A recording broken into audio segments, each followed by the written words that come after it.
C'est une page importante qui se referme pour Gabol, fleuron national et instrument stratégique de la souveraineté énergétique du Gabon.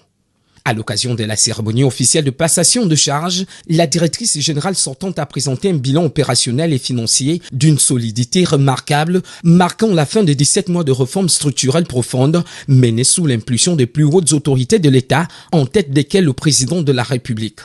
L'élément le plus marquant de ce bilan est sans conteste le redressement spectaculaire de la santé financière de l'entreprise. Gabol, qui souffrait depuis 3 magistères d'une valeur ajoutée négative, affiche aujourd'hui une performance remarquable avec une valeur ajoutée positive de 1,45 milliard de francs CFA, fruit d'une maîtrise drastique des charges d'exploitation.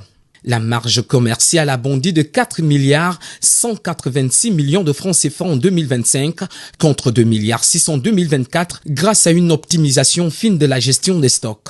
Plus rassurant encore pour les partenaires de l'entreprise, la trésorerie se maintient à un niveau d'une robustesse inédite. À ma prise de fonction, le niveau de trésorerie était à 6 milliards 700 millions. Aujourd'hui, nous sommes à 6 milliards 900 millions.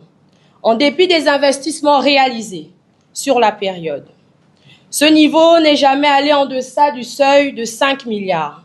Ce redressement s'accompagne d'un assainissement de la gouvernance avec la certification achevée des comptes des exercices 2021, 2022 et 2023, tandis que le processus de l'exercice 2024 est actuellement en cours.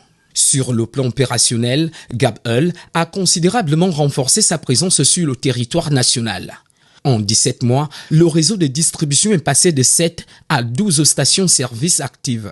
La dynamique se poursuit avec des chantiers stratégiques en phase finale.